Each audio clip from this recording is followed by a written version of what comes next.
परम पूज्य आचार्य श्री एवं संत गणों के चरणों में त्रिवार नमोस्तु नमोस्तु नमोस्तु। साधर्मी भाइयों और बहनों, सादर जय जिनेन्द्र।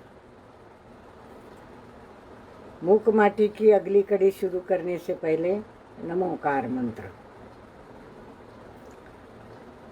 नमो हंताणं, नमो सिद्धाणं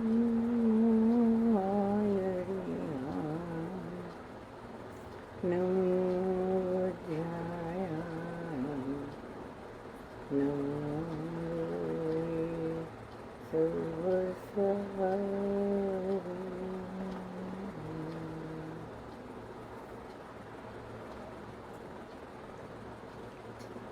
हमने पिछले रविवार को यहाँ तक देखा था, पृष्ठ क्रमांक 123 देखिए, कि जो लोग वेतन की तरफ ज़्यादा ध्यान देते हैं वे अपने वतन की ओर ध्यान नहीं दे पाते, और जो चेतन वाले हैं वे तन की ओर कम ध्यान दे पाते हैं। और इसलिए तो राजा का मरण रण में होता है प्रजा का रक्षण करते हुए, और मुनि का, महाराज का मरण वन में हुआ करता है, वह भी धर्म ध्वजा का रक्षण करते हुए। उस धर्म ध्वजा की छाव में सारी धरती जीवित है, सुख की सांस ले रही है।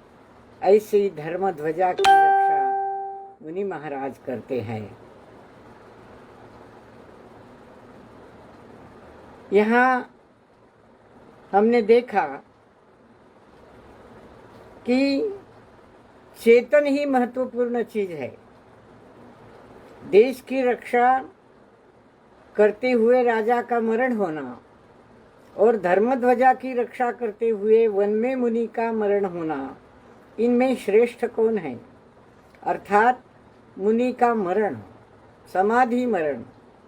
एक मुनि, एक आचार्य अपने संग को छोड़कर जंगल में अकेले ही अपने समाधि क्रिया की ओर बढ़ता बढ़ता बढ़ता इन नश्वर शरीर को त्याग देता है, और यही धर्म का आदेश वह पालन करता है, धर्म ध्वजा की रक्षा करता है कि मरण कैसा हो। शरीर और चेतन दो बातें हैं। यह शरीर पुद्गल परमाणुओं से बना हुआ है,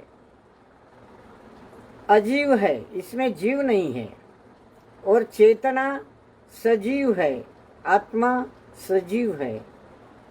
इस बात को ध्यान में रखते हुए ये धर्म ध्वजा की रक्षा की बात यहाँ आचार्य श्री ने हमें कही है कि धर्म ध्वजा की रक्षा केवल वही कर सकते हैं जो धर्म का आचरण करते हैं। बात केवल समाधि मरण तक नहीं है, जंगल में मरण करने तक नहीं है। बात धर्म ध्वजा की रक्षा की है, क्योंकि उसी धर्म ध्वजा की छाव में सारी प्रजा सुख का सांस लेती है। अहिंसा तत्व उसका मुख्य तत्व है। आज जो युद्ध हो रहे हैं, देश की सीमा के लिए सैनिक मर रहे हैं, मारे जा रहे हैं शत्रुओं से, वे देश की रक्षा कर रहे हैं, मरण प्राप्त कर रहे हैं, वीर गति को प्राप्त हो रहे हैं। परंतु धर्म अहिंसा सिखाता है, यह धर्म ध्वजा की रक्षा है। तो इसके आगे हम चलेंगे। 123 पेज पर अंतिम पंक्तियां देखिए।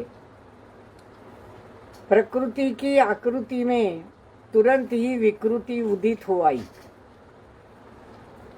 सुनकर अपनी कटु आलोचना लोहिता शुभिता हो आई उसकी लोहमयी लोचना।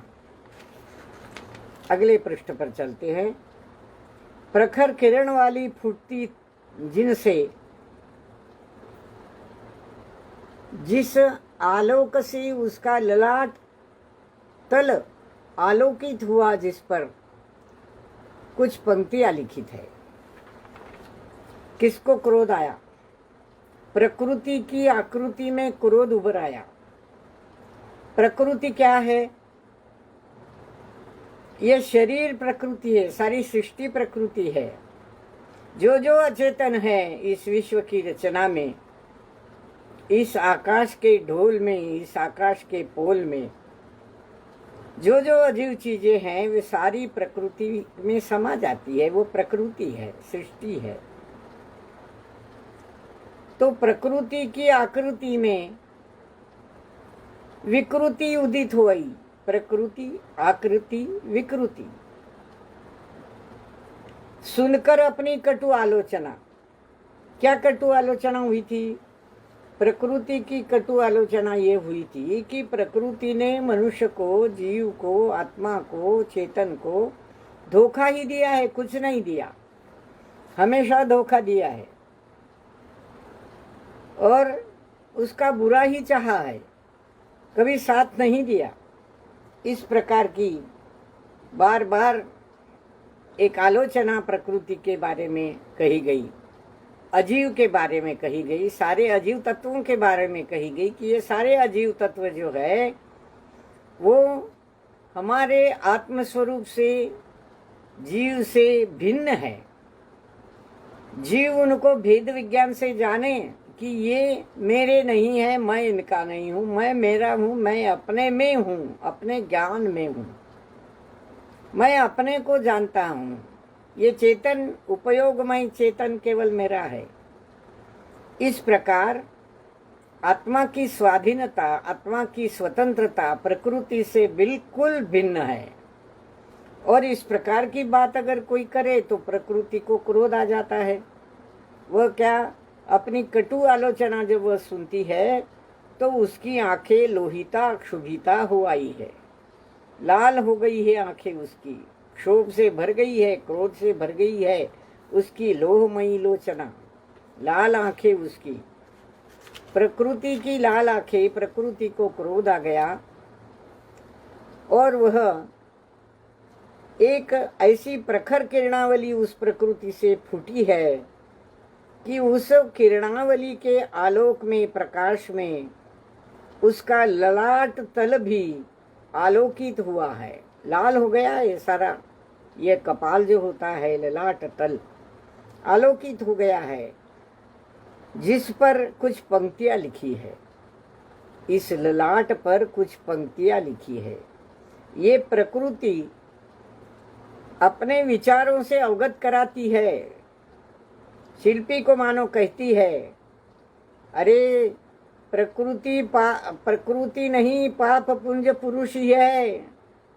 प्रकृति को तुम पाप पुंज कहते हो। सारे अजीव पाप को, प्रकृति, सारी प्रकृति पाप की तरफ खींचने वाली है, भोग्य वस्तुएं हैं, आत्मा को बिगाड़ती है। तो प्रकृति पाप पुंज नहीं, पाप पुंज तो पुरुष है, आत्मा है।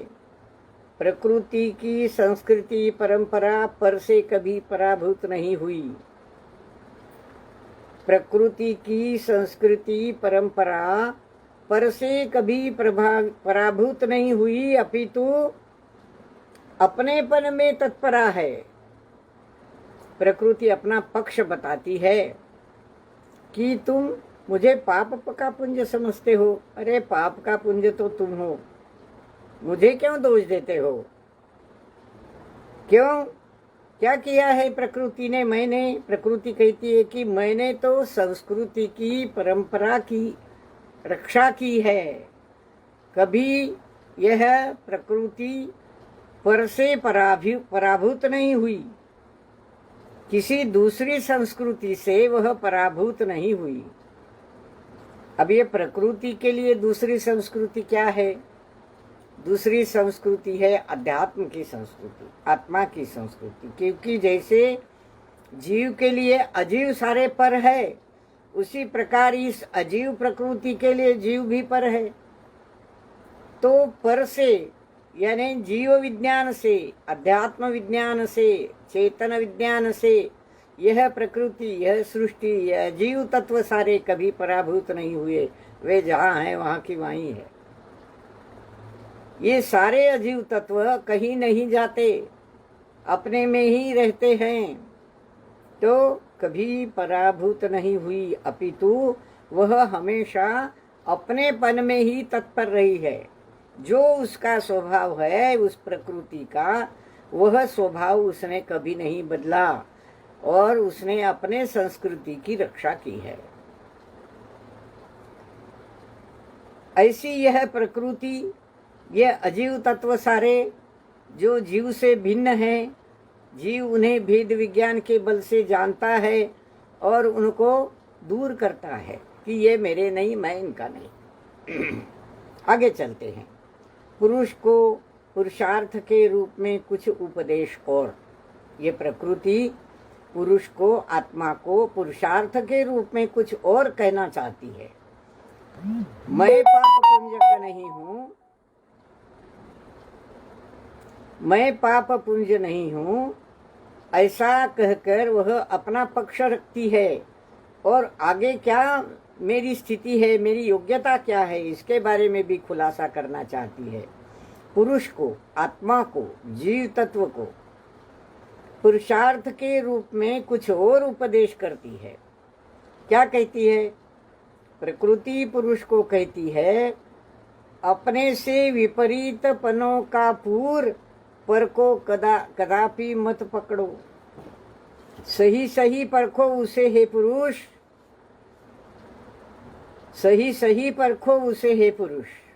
हे आत्मन, हे जीव तत्व, अजीव तत्वों को, अपने से विपरीत जीव तत्वों को, उसे कभी भी पर को मत कदाचित पकड़ो। उसको कभी कोई नाम मत रखो, पाप का पुंज मत कहो। अपने से विपरीत पनों का पूर मत पालो, पर को कदापि मत पकड़ो। ये सारे पर है ना तुम्हारी दृष्टि में, तो इनको कभी मत पकड़ो, बल्कि उनको सही सही परखो। हे पुरुष, उन भिन्न तत्वों को, अजीव तत्वों को, जीव से भिन्न तत्वों को सही सही परखो। किस विध मन में मत पाप रखो। उनके लिए अपने प्रतिकूल जो जो बातें हैं उनके प्रति पाप का भाव मत रखो। इसलिए पाप पुंज तो तुम स्वयं हो, मैं पाप पुंज नहीं हूं, मैं पाप पुंज नहीं हूं। अगर सुनाई नहीं देता हो ठीक से तो कृपया सूचना भेजिए, फोन मत करिए। क्या सुनाई देता है आपको? कोई सूचना नहीं आई, शायद सुनाई दे रहा है। आगे चलते हैं। तो पुरुष को पुरुषार्थ के रूप में ये प्रकृति और कुछ उपदेश करती है कि अपने से विपरीत पनों का पर को कदापि मत पकड़ो। वे सदा विपरीत है, वे विपरीत है, वे विपरीत है, ऐसा कभी मत कहो, बल्कि उनकी सही सही परख करो, परीक्षा करो। किसी विध अपने मन में उनके प्रति पाप मत रखो, पर खो उसे पल भर, पर खो पाप को भी। शब्दों का जोड़ तोड़ जरा बड़े मजेदार है यहाँ और बड़े गहन है उसमें से अर्थ। किसी विध मन में पाप मत रखो, पर खो उसे पल भर, परंतु उस पाप को एक पल भर के लिए खो दो, डाल दो, निकाल दो अपने मन से। पर खो पाप को भी, फिर जो भी निर्णित हो अपना लो उसे, उसकी परख करो, उसको जानो, उसको समझो।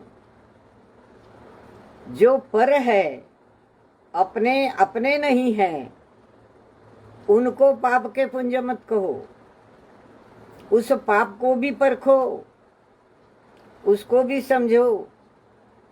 एक पल भर के लिए उस पाप को भी तुम समझ लो। वो पर है ना, पर को भी समझो और फिर निर्णय करो अपने मन में कि ये पर मेरे लिए कैसे है, उपयोगी है या नहीं। अगर नहीं है तो छोड़ दो, पर गाली मत दो, उसे पाप पुंज कहकर उसका तिरस्कार मत करो। जितने भी तत्व है, हम 9 तत्वों का विचार करते हैं, जीव, अजीव, आश्रव वगैरह, मोक्ष तत्व तक पुण्य पाप मिलाकर। इन सब तत्वों में जीव तत्व एक तरफ है, बाकी सारे अजीव है। इन अजीव तत्वों के प्रति मन में पाप का भाव मत रखो, बल्कि उनको परखो। किस प्रकार परखो? पर समझ कर मत परखो, परखो पाप को भी, और फिर जो तुम अपने मन में निर्णय करो उसे अपना लो। अब ये निर्णय करने में भी कितनी ताकत लगती है, पर को पर समझने में भी कितनी ताकत लगती है। उस ताकत का प्रयोग कर हम पर को पर समझे, स्व को स्व समझे, और पर को पर के साथ रहकर भी पर को समझकर समझो। एक शेर बहुत पहले मैंने कहा था, आपको याद होगा, समझ कर समझ को समझो। समझना भी एक समझ है, और समझा कर भी जो ना समझे वो हमारी समझ में ना समझ है। तो ऐसी ना समझी मत करो, पर को भी समझो, उसको गाली मत दो, और जे ऐसे समझो कि उसका सही निर्णय तुम कर सको कि ये है क्या, किस विधा आता है, कहाँ से आता है, मुझे इसकी क्या तकलीफ है, मैं और ये इनमें क्या अंतर है, कितना अपनापन है, कितना अंतर है। और ऐसा सही निर्णय करने पर जो तुम्हारा निर्णय हो उसे अपना लो। दूसरे के प्रति पाप के भाव क्यों रखते हो मन में? ये प्रकृति पुरुष को, आत्मा को समझाती है। आगे कहती है, फिर सूक्ष्माति सूक्ष्म दोष की पकड़, ज्ञान का पदार्थ की ओर ढुलक जाना ही परम आर्त पीड़ा है। और ज्ञान में पदार्थों का झलक आना ही परमार्थ क्रीड़ा है। ज्ञान में पदार्थों का झलक आना ही परमार्थ क्रीड़ा है। अगले पृष्ठ पर 125 पर चलते हैं। एक दीनता के भेष में है, हार से लज्जित है, एक स्वाधीनता के देश में है, सार से सज्जित है। कितनी गहन बातें इस विपरीतपने के मुख से भी कहलाई है आचार्य श्री ने। किसी का भी सूक्ष्माति सूक्ष्म दोष पकड़कर ज्ञान का पदार्थ की ओर ढुलक जाना परम आर्त पीड़ा है। आर्तता, आवेग, दुख का आवेग, दर्द का आवेग। आर्त एक प्रकार का उबाल, आर्तता का, दुख का, वेदना का आता है जीव में।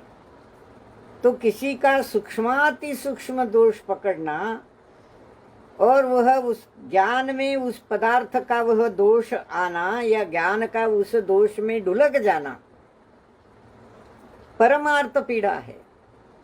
बहुत पीड़ा होती है, तन को, मन को, जीव को, भाव को आर्तता निर्माण होती है, आर्तता निर्माण करती है। वह आकुलता, ऐसी आकुलता निर्माण होती है। तो सूक्ष्माति सूक्ष्म दोष को पकड़ना और ज्ञान का उस पदार्थ की ओर ढुलक जाना। किस पदार्थ की ओर? जो पदार्थ अपने नहीं है, अजीव है, सारे उद्गल अजीव है। ये सारे पदार्थ मुझे बांधे रखते हैं, और कर्म से बंध जाता हूं मैं इनकी वजह से, तो इनको दोष देता हूं, उनके सूक्ष्म से सूक्ष्म दोष। अरे कर्म बिचारे कौन, भूल अपनी अधिकाई। तो यह प्रकृति पुरुष को समझाती है कि इस प्रकार तुम्हारा ज्ञान अगर तुम्हारी सही जगह छोड़कर, आत्मा का स्वरूप में रहना छोड़कर अगर इन पदार्थों की ओर ढुलक जाता है, उनमें रमता है, उनको चाहता है, तो क्या होता है? आकुलता ही आकुलता रहती है, क्योंकि वो सुख के साधन समझ लेते हैं ना हम। ये घर सुख का साधन, ये सारा घर में जो सामान है सुख का साधन, अपने रिश्ते नाते सारे सुख के साधन, धन दौलत व्यापार धंधा सुख के साधन, इन्हें हम सुख का साधन समझते हैं, क्योंकि हमारा ज्ञान उधर ढुलक जाता है उन पदार्थों में। तो दोषी कौन? जिसका ज्ञान अपने स्वस्वरूप को छोड़कर पर पदार्थों में ढुलक जाता है, उसको तो आकुलता होनी है, और सुख चाहिए और सुख चाहिए और सुख चाहिए। इतना धन कमाया और लखोपति हो गया, करोड़पति होना चाहिए। इस प्रकार उसकी आकुलता परम रूप से बढ़ती जाती है, आर्तता। तो ये आर्तता तो परम पीड़ा देने वाली है। ये प्रकृति पुरुष को समझाती है कि गलती तो तुम्हारी है, तुम्हारा जो ज्ञान है तुम्हें छोड़कर पदार्थों में, दूसरे पदार्थों में ढुलक जाता है और परमार्थता परम आकुलता निर्माण करता है। मेरा क्या दोष? और फिर क्या होना चाहिए ये भी बताती है वो कहती है, ज्ञान में पदार्थों का झलक आना ही परमार्थ की क्रीड़ा है। ज्ञान में पदार्थों का झलक आना ही परमार्थ की क्रीड़ा है। जब ये ज्ञान अपने आत्म स्वरूप में लीन हो जाता है, अपनी चेतना के आश्रय से स्वस्वरूप में लीन हो जाता है, तन्मय हो जाता है, तब वह ज्ञान इतना बढ़ जाता है, इतना पवित्र हो जाता है, इतना निष्कलंकित हो जाता है, अनाकुल हो जाता है कि उस ज्ञान में सारे संसार भर के भूत वर्तमान भविष्य के सारे वस्तुओं की सारी पर्यायें उस ज्ञान में झलकने लगती है। इतनी ताकत है उसमें, उस ज्ञान में इतनी ताकत है। यह जो ज्ञान है जब स्वस्वरूप में लीन होता है, तन्मय होता है, तो वह केवल ज्ञान बन जाता है। और यह केवल ज्ञान ही परमार्थ की क्रीड़ा है, परमार्थ है, सत्यार्थ है, सम्यक है। यही सम्यक ज्ञान है, यही सम्यक दर्शन है, यही सम्यक उपयोग है उस ज्ञान का, स्वस्वरूप में लीन हो जाना। ध्यान के द्वारा वह साधक अपने स्वरूप में जब लीन होता है तो वह परमार्थ की क्रीड़ा करता है, केवल ज्ञान में क्रीड़ा करता है। हमारे संत पुरुष केवल ज्ञान में क्रीड़ा करते हैं, केवल ज्ञानी हो जाते हैं। कैसे है वे? एक यानी आर्तता भरा भाव, आर्तता की ओर खींचने वाला ज्ञान और परमार्थ की ओर खींचने वाला ज्ञान, ये दो ज्ञान, दोनों की दिशाएं एक दूसरे के विरोध में है। तो एक आर्तता की ओर खींचने वाला जो ज्ञान है, आकुलता की ओर खींचने वाला जो सुखासीन सुखाभास कराने वाला ज्ञान है, वह दीनता के भेष में है, हार से लज्जित है, क्योंकि वह हमेशा पराभव ही पाता है। वह हार से लज्जित है, वह दीनता के भेष में है, दीन है। वह सुख का भाव भी सुख नहीं है, सुखाभास है। और उस हार से वह लज्जित हो जाती है, आर्तता, आकुलता। और परमार्थ क्या है? परमार्थ एक स्वाधीनता के देश में है। कौन सा स्वाधीनता का देश है यह स्वाधीनता का देश है मेरा अपना निज ध्रुव शुद्ध आत्मा। हर एक आत्मा प्रत्येक जीव का शुद्धात्मा यह अपने स्वाधीनता के देश में सार से सज्जित है, हार से लज्जित नहीं, सार से सज्जित है। कितने सुंदर शब्द है देखिए, और कितने आशय भरे हैं ये सारे शब्द। आकुलता हार से लज्जित होती है, और स्वाधीनता के क्षेत्र में, देश में ये परमार्थ सार से सज्जित हो जाता है। यही जीवन का सार है, यही ज्ञान का सार है। सार से सज जाता है वो। जैसे कोई सजावट होती है, झांकी होती है, वैसे ज्ञान सज्जित हो जाता है। तो इनमें श्रेष्ठता किसकी बताई रहे? आचार्य श्री ने।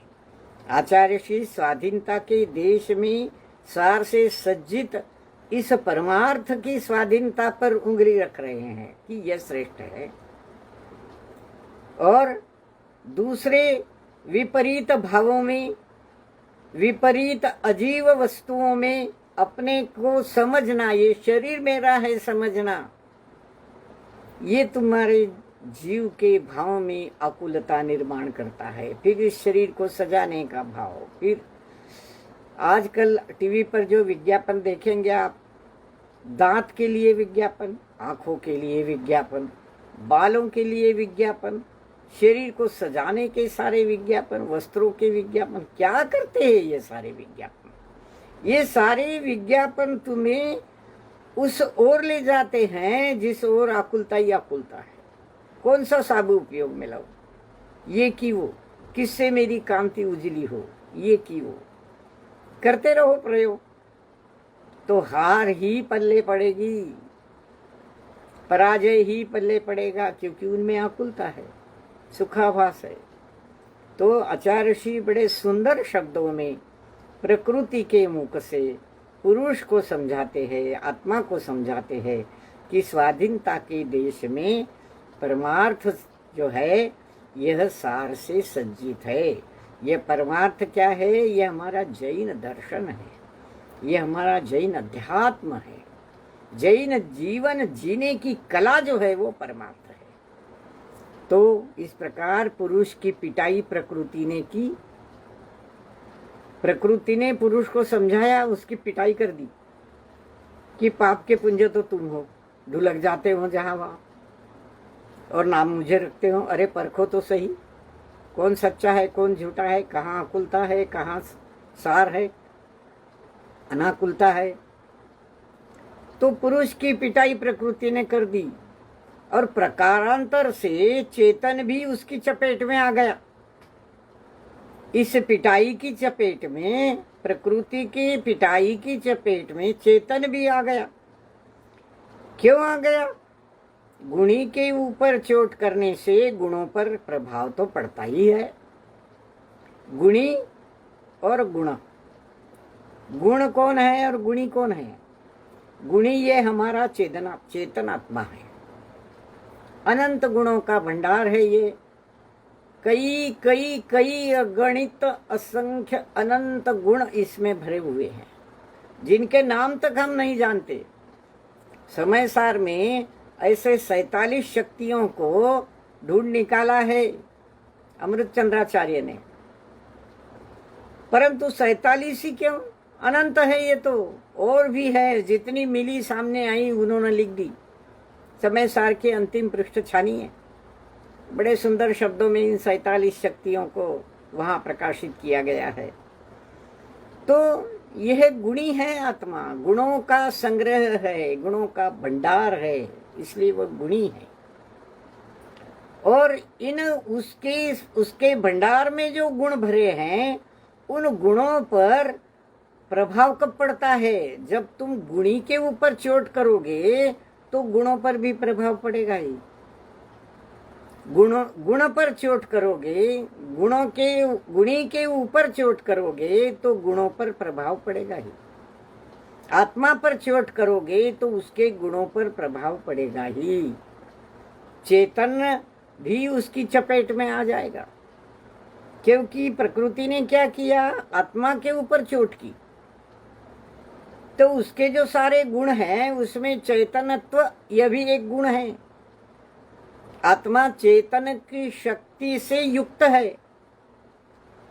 चैतन्य एक उसकी सबसे बड़ी, सबसे महान, सबसे उपयुक्त शक्ति है।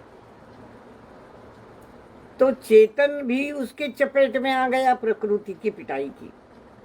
भाई क्यों नहीं आते? जब तुम गुणी के ऊपर चोट करोगे तो गुणों पर उसका प्रभाव तो पड़ेगा ही। जैसे हम किसी को मारते हैं, एक गालों पर थप्पड़ जमा देते हैं, तो शरीर पर तो चोट होती है, लेकिन मन पर भी चोट होती है, आत्मा पर भी चोट होती है, बुरा लगता है, भाव बदल जाते हैं। तो गुणों पर चोट, गुणी पर के ऊपर चोट करने पर गुणों पर प्रभाव तो पड़ता ही है, तो चेतन पर भी प्रभाव पड़ गया। अब प्रकृति शिल्पी से कहती है, पुरुष से कहती है, आघात मूल पर हो, द्रुम सूख जाता है, दो मूल में सलील तो पूर्ण फूलता है। अगर किसी ने वृक्ष की जड़ों पर कुल्हाड़ी के घाव दिए, वृक्ष की जड़ों पर, तने पर नहीं, शाखाओं पर नहीं, उसकी जड़ों पर जो जमीन के अंदर होती है, आघात मूल पर हो तो द्रुम सूख जाता है। वृक्ष द्रुम, वृक्ष सूख जाता है क्योंकि तुमने जड़ें ही काट दी उसकी। और जो मूल में सलील दो, पानी दो, सलील पानी दो, तो वही वृक्ष पूर्ण फूल जाता है। पानी देने से वह फूल जाता है। यह जो उदाहरण दिया है, यहाँ दृष्टांत दिया है वृक्ष का, मूल का और जल का। मूल की जड़ें काटने से वृक्ष सूख जाता है और पानी देने से वह फूलता है। तो अपने भावों को हमें पानी देना है, जड़ों से नहीं काटना है। इस ज्ञान को, ज्ञानोपयोग को, इस चेतन तत्व को हमें पानी देना है, उसको फुलाना है। अगर उसकी जड़ें काटोगे तो वह सूख जाएगा, काम नहीं करेगा अपना, या एक प्रकार से उसमें भी विकृति आ जाएगी। फिर है ही चारों गतियों में फिर से चक्कर, जन्म मरण के फेरे। तो आघात पर मूल हो तो द्रुम सूख जाता है, और मूल में पानी दो तो वह पूर्ण फूलता है। सो चेतन को भी यह बात कुछ समझ में आ गई, और शिल्पी का चेतन सचेत हो गया, चेतन सचेत हो गया, चेत गया, जागृत हो गया। शिल्पी का चेतन चेत गया, जागृत हो गया, सचेत हो गया, चेतत सहित हो गया। ये चेत शब्द और चैतन्य शब्द इतने अपने में भाव भरा हुआ है। बड़ी मजेदार बातें कभी कभी मुझे भी लगती है। एक भाई ने पूछा, चैत्य शब्द का क्या अर्थ होता है? घर में चैत्यालय होते हैं, चैत्यालय, चैत्यालय में चैत्य, ये चैत्य है कौन?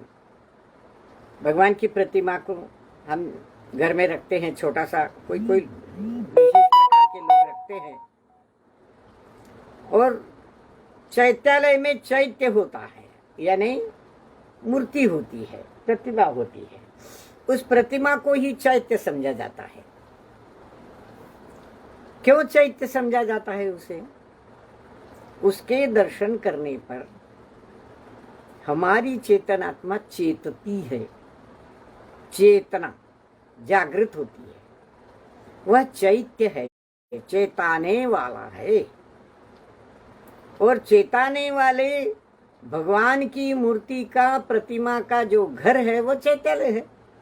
अपने घर में रखा है आपने दर्शन के लिए, कि उसको रोज दर्शन कर सकूं मैं। मंदिर लंबा पड़ता है, जाना होता नहीं है, तो उस चैत्यालय के दर्शन कर, उस प्रभु की प्रतिमा के दर्शन कर मैं अपने स्वस्वरूप को, चेतना को जगाऊं, जागृत करूं।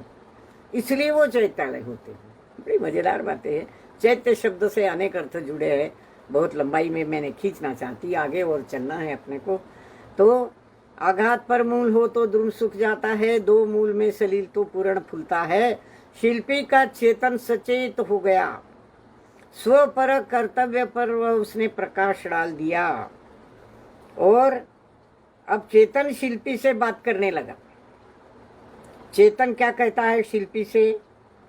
चेतन कहता है शिल्पी से, कुंभकार से, पुरुष का प्रकृति पर नहीं, चेतन पर, चेतन का करण पर नहीं, अंतःकरण मन पर, और मन का तन पर नहीं, करण गण पर, और करण गण का पर नहीं, तन पर नियंत्रण शासन हो। ये अंतिम शब्द जो है ना, नियंत्रण शासन हो सदा, ये महत्वपूर्ण है। नियंत्रण किसका किस पर होना चाहिए? पुरुष का प्रकृति पर नियंत्रण नहीं होना चाहिए, चेतन पर होना चाहिए। चेतन का साधनों पर नहीं होना चाहिए। कौन से साधन? करण, करण साधन, करण साधन को करण कहते हैं। चेतन का साधनों पर नहीं। ये जो शरीर के अंग उपांग है, ये सारे साधन ही तो है हमारे। एक कुल्हाड़ी, कुल्हाड़ी से वृक्ष को काटता है, तोड़ता है, तो कुल्हाड़ी साधन है, करण है। तो इस प्रकार चेतन का साधन पर नियंत्रण नहीं होना चाहिए। कहाँ होना चाहिए? अंतःकरण पर, मन पर। मन को अंतःकरण कहते हैं।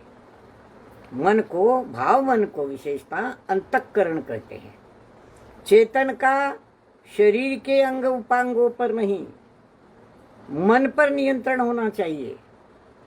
और मन का नियंत्रण तन पर नहीं होना चाहिए, करण गण पर होना चाहिए।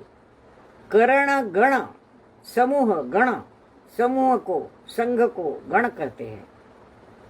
तो मन का तन पर नहीं, करण गण पर नियंत्रण होना चाहिए। कौन से करण गण हैं?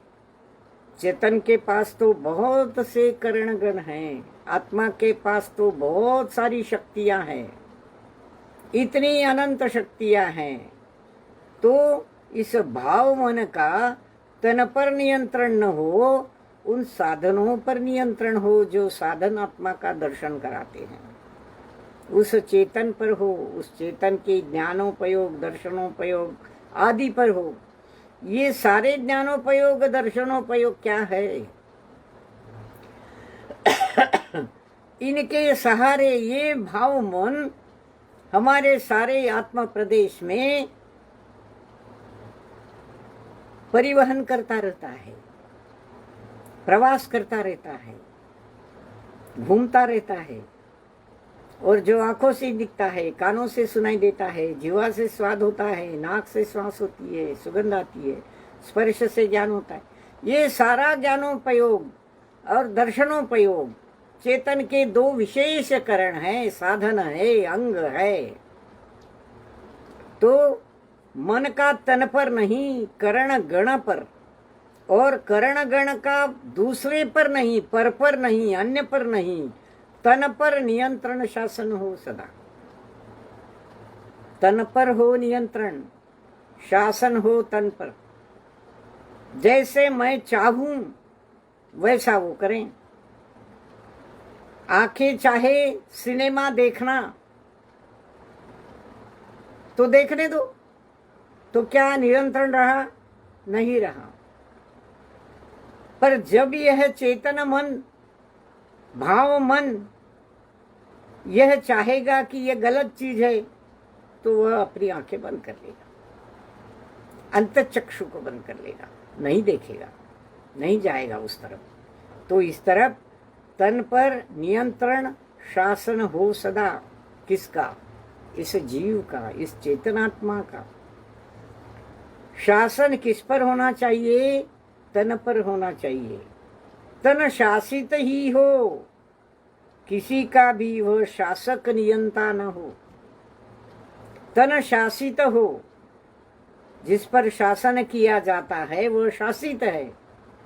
हम प्रजाजन इस सरकार के शासन में रहते हैं तो हम शासित है। आज भगवान महावीर का शासन चल रहा है तो हम उनके शासन के शासित है, उनके शासन में रहते हैं, उनकी आज्ञा का पालन करते हैं। ऐसे शासित है हम। तो तन शासित हो और किसी का भी वह शासक नियंता न हो, वह किसी को शासन नियंत्रित न करे, किसी पर उसका नियंत्रण न चले तन का। तो क्यों ऐसा शासन, तन का शासन हम पर क्यों नहीं हो, आत्मा पर क्यों नहीं हो, चेतन आत्मा पर क्यों नहीं हो? क्योंकि वह तो भोग्य वस्तु है। शासन, शरीर जो है भोग्य वस्तु है। इस शरीर को हम भोगते हैं, ये चेतन आत्मा भोगता है। इस शरीर के माध्यम से वह अपनी आक्रमणता करता है, अपने स्वस्वरूप को जानने के लिए वह पथ चलता है। ज्ञानोपयोग, दर्शनोपयोग के माध्यम से, उनके साधन के माध्यम से यह चेतनात्मा स्वस्वरूप में लीन होता है, स्वस्वरूप को जानता है। और इसलिए ये शरीर जो है, इनकी पंचेंद्रिया जो है, वो केवल भोग्य है। ये शरीर भोग्य है, ये सारे अचेतन भोग्य है, पर ऐसे भोग्य है कि उनको परख कर ही भोगा जाता है। अगले पृष्ठ पर चलिए, 126 पृष्ठ है। और सर्वा शासक हो पुरुष, गुणों का समूह गुणी, संवेदक भोक्ता होने से। यह गुणी जो है, चेतनात्मा जो है, वह सबका सर्वे सर्वा एकमात्र शासक हो। यह पुरुष, यह आत्मा सबका एकमात्र शासक हो। वह गुणों का समूह है, इसलिए गुणी है। वह संवेदन करता है, वेदन करता है, संवेदन करता है, जानता है, भोगता है। भोगता है ना, वह करता भी है, अकर्ता भी है, भोगता भी है, अभोक्ता भी है, भोगता भी है, अभोक्ता भी है, नहीं भोगता हुआ भी भोगता है। बड़ी गंभीर बात है इसमें। क्या भोगता है? बाहर के सुख नहीं, अपने आत्मा का परिणमन करने वाला, अपने भावों का परिणमन करने वाला, अपने भावों का, पर्यायों का परिणमन, परम पारिणामिक भाव से वह परिणमन जो करता है, वह परम पारिणामिक भाव से जो कुछ पर्याय में प्रतिबिंबित होता है, उसका वह भोगता है, उसको भोगता है। पर वस्तुओं को नहीं भोगता, बाहर की वस्तुओं को नहीं भोगता, अपने आप को भोगता है। अपनी पर्यायों का ही, शुद्ध पर्यायों का उत्पाद व्यय करता है तो करता है, पर्यायों का कर्ता हो गया। फिर पर्यायों के माध्यम से जो ज्ञानोपयोग, दर्शनोपयोग होता है, उसमें जो केवल ज्ञान के माध्यम से दिखाई देता है सारा संसार, भूत वर्तमान भविष्य की पर्यायों का प्रत्येक परिणमन वो भोगता है, ध्यान नहीं देता, उसकी तरफ उसका ध्यान नहीं है, वो अभोक्ता है, उसको भोगता नहीं है, पर दिखता है। ये दर्शन शब्द जो है ना, बहुत अर्थ लिए हुए हैं। ज्ञानोपयोग, दर्शनोपयोग। क्या है दर्शनोपयोग? दर्शन का मतलब देखना, दर्शन का मतलब एक मत, आध्यात्मिक मत, जैसे वैदिक दर्शन, बौद्ध दर्शन, ये दर्शन, वो दर्शन, ये भी दर्शन है। तो दर्शन का मतलब देखना है, श्रद्धान करना है, और आध्यात्मिक मत भी है, ये सारे दर्शन है। पर दर्शन शब्द का कहाँ क्या अर्थ होता है, ये उसके आगे पीछे के शब्द देखकर हमें समझना पड़ता है। तो यह जो गुणी है, यह गुणी आत्मा सबका शासक पुरुष हो, गुणों का समूह हो, संवेदन करने वाला हो, क्योंकि वह अपने चेतन का भोक्ता है, अपने गुणों का भोक्ता है, अपने ज्ञान का भोक्ता है, अपने दर्शन का भोक्ता है, और भोक्ता होकर भी अभोक्ता है। ये चेतन की क्रियावती शक्ति, चेतन की क्रियावती शक्ति जो बिना वेतन वाली है, सक्रिय होती है, चेतन की इस स्थिति को अनुमति प्रेषित करती, शिल्पी के अधरों पर स्मृति उभर आती है। ये चेतन आत्मा अनंत गुणों का भंडार है। उनमें से एक है क्रियावती शक्ति। ये क्रियावती शक्ति क्रियान्वित होती है। क्रियावती शक्ति क्रियान्वित होती है। ये क्रियान्वित होने वाली क्रियावती शक्ति ये चेतनात्मा की शक्ति है, क्योंकि अनंत गुणों का भंडार है ना, वो उसमें से ये एक है। जैसा ज्ञान एक गुण है, दर्शन एक गुण है, वीर्य गुण है, सुख गुण है, ये तो प्रमुख हो गए, पर ऐसे अनंत गुण हैं, उसमें से क्रियावती शक्ति क्रियावती गुण एक है। शक्ति और गुण एक ही अर्थ में उपयोग में आते हैं। तो ये क्रियावती शक्ति जो चेतन आत्मा की शक्ति है वह सक्रिय होती है, बिना वेतन वाली है। वेतन के लिए काम नहीं करती वो। वेतन के लिए काम करने वाले दूसरे होते हैं। कितना वेतन मिलता है, उस वेतन पर उसका जीवन मान निश्चित होता है। पर चैतन्य ये हमारे आत्मा का, जीव का प्राण है, ये प्राण शक्ति है। चैतन्य पर आत्मा हमारा जीता है। ये शरीर 10 प्राणों पर जीता है, पर हमारा चेतन आत्मा ये चैतन्य शक्ति पर जीता है। इस चैतन्य के भंडार में अनंत शक्तियां, उनमें से एक क्रियावती शक्ति जो सक्रिय होती है। अब ये सक्रिय होना क्या है? जैसे कोई मशीन है, उसको हमने बंद कर दिया तो वह निष्क्रिय हो गया। वह मशीन, वह यंत्र निष्क्रिय हो गया। एक बटन दबा दिया, चालू हो गया। धड़ धड़ धड़ धड़ आवाज करके वह अपनी क्रियावती शक्ति का उपयोग करता है, वह सक्रिय हो जाता है। मशीन, यंत्र सक्रिय हो जाता है। उस प्रकार यह चेतन आत्मा की क्रियावती शक्ति उस चैतन्य को सक्रियता प्रदान करती है। चेतन क्रियान्वित हो जाता है। यह क्रियावती शक्ति, यह चेतन आत्मा बिना वेतन वाली है। कोई उनको पगार नहीं देता, पैसा नहीं देता, वेतन नहीं देता। चेतन की इस स्थिति को अनुमति प्रेषित करती शिल्पी के अधरों पर स्मृति उभर आती है। सच कहा, सच कहा। अनुमोदना करती है। कौन? शिल्पी के अधरों पर स्मृति।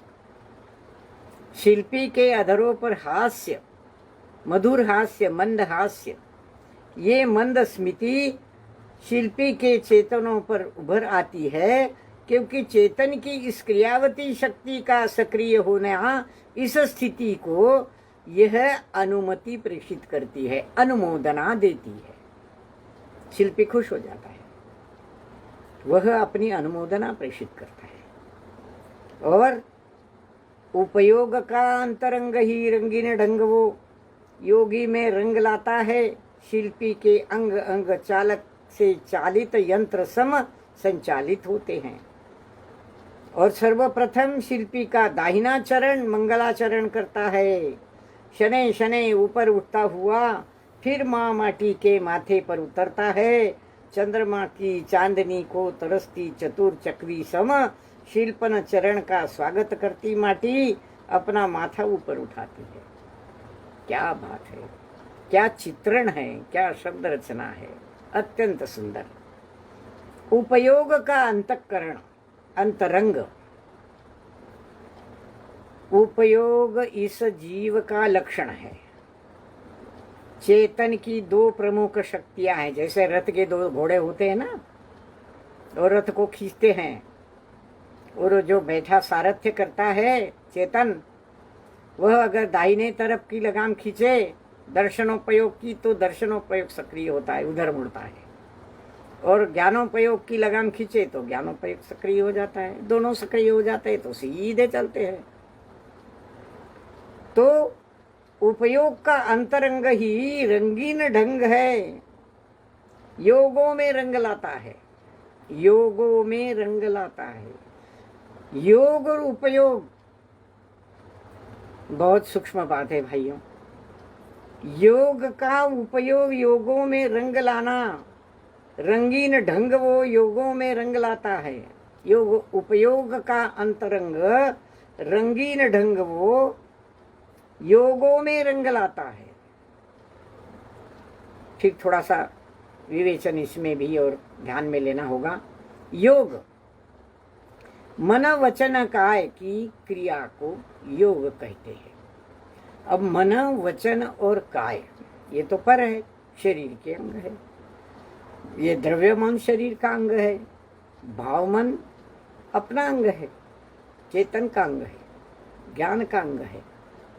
पर मन वचन काय योग है। मन वचन काय का योग उपयोग के अंतरंग से जब जड़ जाता है, जुड़ता है, तो वह उपयोग ही रंगीन ढंग लाता है, योगों में रंग लाता है। योग रंगीन बन जाते हैं, योग क्रियाशील बन जाते हैं। और मन वचन काय का जो योग जो बाहर लगता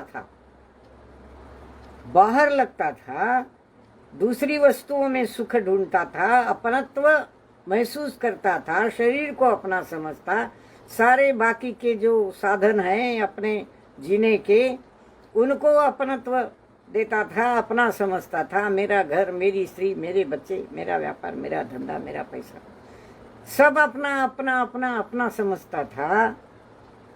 यह मन वचन काया का योग बाहर की ओर उपयोग को खींचता है। और यह योग जब अपने भाव मन से जुड़ जाता है तो वह भावना योग बन जाता है। भावना योग की चर्चा बहुत करते हैं हमारे मुनिराज प्रमाण सागर जी। तो भावना योग है, ये योगों में रंग लाता है। शिल्पी के अंग अंग चालक से चालित यंत्र सम संचालित होते हैं।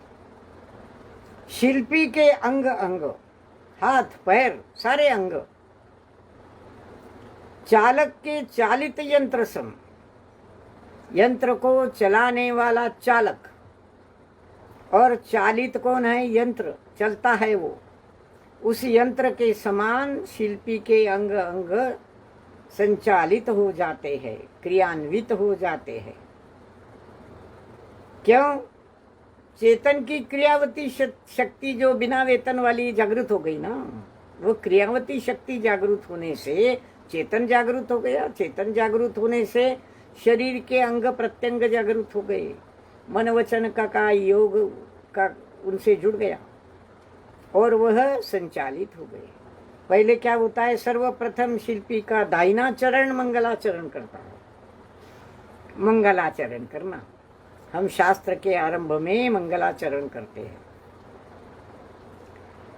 कि आगे जो कुछ इसके होने वाला है वो सब मंगल हो। मंगल होने की भावना भाना, मांगल्य की भावना भाना। मंगलम भगवान वीरो, मंगलम गौतमो गणी, मंगलम कुंद बुद्धात्यो, जैन धर्मो, सब मंगल हो, सबका मंगल हो, ऐसी प्रार्थना सिखाते हैं हमारे गुरुजन। तो ये सारा मंगलाचरण पहले कौन करता है? शिल्प का दाहिना चरण करता है। वही तो जड़ हो गया था ना, अचेतन हो गया था। वो धीरे धीरे शनै शनै ऊपर उठता हुआ फिर माटी के माथे पर उतरता है, फिर नीचे बैठता है, ऊपर उठता है, नीचे बैठता है, ऊपर उठता है, नीचे बैठता है। कैसे होती है क्रियावती शक्ति? दाहिने पैर में क्रियावती शक्ति यंत्र के समान संचालित हो गई। और कैसे हो गई उसके लिए दृष्टांत कैसा दिया है देखिए। चंद्रमा की चांदनी को तरसती चतुरी चकवी सम, च च च च 4-5 बार आया है। चंद्रमा की चांदनी को तरसती चतुरी चकवी सम, च का कितनी बार प्रयोग यहाँ इतना अर्थ भर देता है। शब्द चमत्कृति है ये सारी। माटी के माथे पर उतरता है, कैसे? दृष्टांत है, चंद्रमा की चांदनी को ये चकवी जैसे तरसती है, चतुरी तक चकवी तरसती है, वैसे शिल्पी का चरण का स्वागत करती माटी अपना माथा ऊपर उठा लेती है कि मेरे माथे पर शिल्पी के चरण पड़े। तरसती थी वह शिल्पी के चरणों के स्पर्श के लिए। यह माटी, गीली माटी, कीचड़ जो बन गई थी, रौंदा जो बन रहा था उसका, तो अपना माथा ऊपर उठाती है। किस लिए? शिल्पी चरण का स्वागत करती है माटी। शिल्पी के चरणों का स्वागत करती है माटी, और क्या करती है, नीचे से ऊपर की ओर, ऊपर से नीचे की ओर, नीचे से ऊपर की ओर, ऊपर। जब ऐसा पतला माटी का, मृदु माटी का कीचड़ बनता है तो वह शिल्पकार उसको जैसे कूटा जाता है, वैसे दोनों पैरों से नीचे ऊपर कर कर उसको मानो वह कूटता है एक प्रकार से, कि वह अधिक मुलायम हो। वही कूटने की क्रिया के शब्द भी देखिए कितने सुंदर है। अगले पृष्ठ पर 127, झटपट झटपट उल्टी पलटी जाती माटी। कैसे होती है ये क्रिया? दाहिने पांव में क्रियावती शक्ति की क्रिया है ये, चेतन की क्रिया है ये। झटपट झटपट उल्टी पलटी माटी नीचे ऊपर हो जाती है। शिल्पी के पदों ने अनुभव किया, 127 पेज पर चल रहे हम। शिल्पी के पदों ने अनुभव किया, असंभव को संभव किया, सम लगा यह मृदुता का परस, पार पर परख रहा है परम पुरुष को कहीं, जो परस की पकड़ से परे हैं, परस की पकड़ से परे हैं। शिल्पी के पदों ने यह अनुभव किया, जो अचेतन हो गया था पैर, दाहिना पैर, और सचेतन होने की कोई संभावना नहीं दिख रही थी, उस असंभव को संभव कर दिया। ऐसा लगा उसे, सम लगा, संभव किया, सम लगा। ये लगा यह मृदुता का जो स्पर्श है, माटी की मृदुता का जो स्पर्श है, वह पार पर परख रहा है। उस मृदुता के भी पार जा रहा है स्पर्श का अनुभव। ये स्पर्श का अनुभव परम पुरुष को कहीं स्पर्श की पकड़ से जो परे हैं उसको परख रहा है कि यह मृदुता माटी की मृदुता नहीं है, केवल माटी की मृदुता नहीं है, यह मृदुता उस आत्मा की, उस चेतन आत्मा की मृदुता है, जो क्रियावती शक्ति का निर्माण करती है, पांव को नीचे ऊपर उठाती है, रखती है, और माटी को और मृदु कोमल बनाती है। तो यह स्पर्श की पकड़ से परे उस परम पुरुष, उस चेतन आत्मा की शक्ति है। उस चेतन आत्मा की शक्ति की ओर शिल्पी का ध्यान जा रहा है, उसका अनुभव कर रहा है कि यह स्पर्श जो है, मृदुता का परस स्पर्श, उसको ये मृदुता का स्पर्श उस मृदुता के पार होकर उस पुरुष, परम पुरुष को परख रहा है, जो स्पर्श की पकड़ से भी बाहर है, दूर है, ऐसा दूर है कि जो दिखाई नहीं देता, अमूर्त है। ऐसे परम पुरुष की पकड़ से बाहर उस चेतन आत्मा को जानने का ये शिल्पी अपनी क्रियावती शक्ति के द्वारा प्रयास करता है। उसमें भी उसको भगवान दिखाई देते। बोलिए, ऐसे हमारे कई मराठी महाराष्ट्रियन संत हो गए हैं कि जो अपना काम करते करते भी भगवान का नाम लेता था।